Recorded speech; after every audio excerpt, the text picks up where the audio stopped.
Personnellement, je trouve que l'ambiance au Quidditch est vraiment bon enfant. Pour moi, le délire du Quidditch, c'est un délire qui se prend au sérieux. On part toujours du principe qu'on va gagner. Je pense que le Quidditch m'a pu m'aider à assumer ma transidentité un peu. Je me sens à ma place, ouais. Je m'appelle Sacha, j'ai 24 ans. Je suis une femme trans. Je fais des études en informatique. Et dans la vie, je fais du Quidditch. Il y a des coups de marqueur. Et là, tu les enfonces. Comme ça. D'accord. Quand on joue au Quidditch, il faut accepter de participer à la vie de son équipe. Si on peut aider à la vie associative de la fédération, c'est un gros plus aussi. Ce week-end, je suis à Bordeaux pour la Coupe de France de Quidditch. Cette année, il y a 12 équipes qui s'affrontent. Moi, je suis dans l'équipe des Olympiens de Paris. C'est un pote qui m'a dit par hasard, tu devrais venir essayer le Quidditch. Et je suis venu et ça m'a vachement plu directement. Au fur et à mesure, je me suis aperçu qu'il ne s'agissait pas tellement de faire du jeu de rôle comme dans Harry Potter, mais plus d'un sport qui tirait ses bases dans le Quidditch tel qu'il est dans les livres. Au Quidditch, il y a 4 postes. Il y a les poursuiveurs, qui sont au nombre de 3 par équipe, qui portent un bandeau blanc. Les gardiens, il y en a un par équipe, qui portent un bandeau vert. Ensuite, il y a les batteurs, ils sont 2 par équipe, ils ont un bandeau noir. Donc leur job, c'est de toucher les joueurs adverses à l'aide des cognards pour les éliminer. Et enfin, il y a les attrapeurs. Et leur job, c'est juste d'attraper la chaussette derrière le porteur de Gryffondor. Le premier truc à faire, c'est de toujours tenir son balai entre ses jambes. Si jamais il tombe, il faut le reprendre, le laisser en dehors de ses jambes et retourner toucher un de ses anneaux. Le swap, c'est une balle de volley un peu dégonflée. Et les cognards sont des balles de dodgeball, qui sont pareil, un petit peu dégonflées.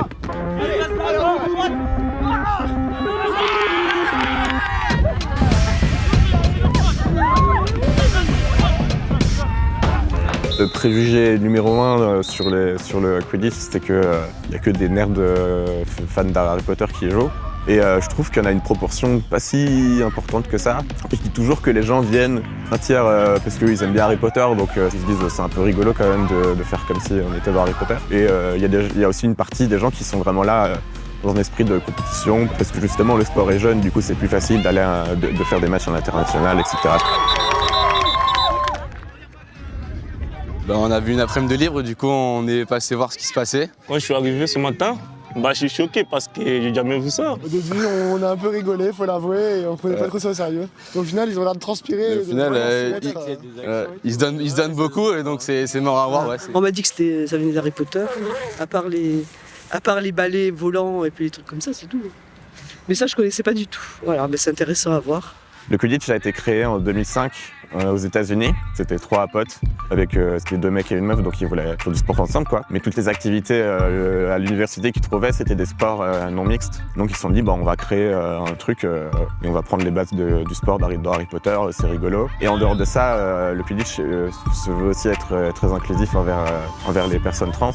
De base, ça a été une porte ouverte, et c'est un vrai plus, sur toute une communauté de gens qui ne trouvaient pas de place dans d'autres sports traditionnels, parce que c'est très difficile. Mais en gros, ce genre qui compte, c'est le genre déclaré en s'enregistrant en tant que joueur à la fédération, et pas le sexe qui est sur la carte d'identité. Nous, on a vécu et suivi en fait cette transformation. Sacha qui était Hugues et Hugues qui est devenu Sacha, et du coup, on n'a pas été d'un côté surpris parce qu'on comprend largement la mécanique en fait psychologique, si c'en est. Et à chaque fois qu'on a des nouveaux joueurs, des nouvelles joueuses, en fait, c'est partie intégrante, c'est pas questionné. Et ça, c'est un vrai plus. Il n'y a pas de doute. Et j'ai trouvé ça vraiment important, même si j'avais déjà des amis ouverts à ce niveau-là, mais c'était aussi bien d'avoir un autre endroit où je puisse être à ma place et vraiment jouer, être reconnu en tant que femme en fait. Par exemple, je sais que quand je suis avec des joueurs de Quidditch, je peux venir en robe en soirée par exemple, venir maquiller.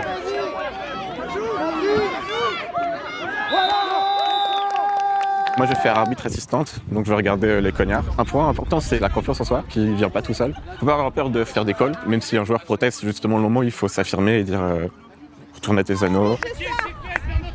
À la base, les Olympiens ont été vraiment créés comme une équipe secondaire des Titans. Les Titans sont la meilleure équipe de France. Mais il y avait quand même une volonté de dire que non, c'est pas non plus l'équipe nulle. Les Olympiens, leur objectif, c'est d'être premiers autant que les Titans. Bah, Sacha, c'est top parce qu'elle a joué Titan. Elle venait absolument pas du monde du sport. Donc c'était un potentiel cas, pas désespéré, mais avec aucun automatisme. L'avantage qu'elle a, c'est qu'elle est très motivée et disponible et on sait qu'on n'a rien sans rien. Donc on l'a beaucoup vu à l'entraînement. Je pense que depuis 3 ans, c'est sûr que j'ai forcément progressé de beaucoup puisque je partais de zéro. Aussi Personnellement, je trouve que l'ambiance au Quidditch est vraiment bon enfant. Du coup, est-ce que vous êtes chaud? Ouais. Est-ce que vous êtes chaud? Ouais.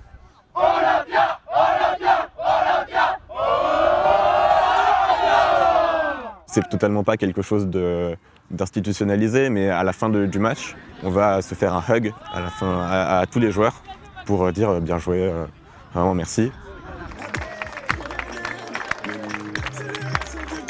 En fait, au Quidditch, j'ai appris à perdre aussi, finalement. Et je trouve que c'est important. Parce qu'on est toujours super déçus, mais il faut toujours continuer à garder la tête froide, à penser au match d'après. Toujours à féliciter son adversaire s'il a gagné, c'est bien qu'il y a une raison. Titan, Titan, Titan, Titan, Titan, Titan, Titan, Titan.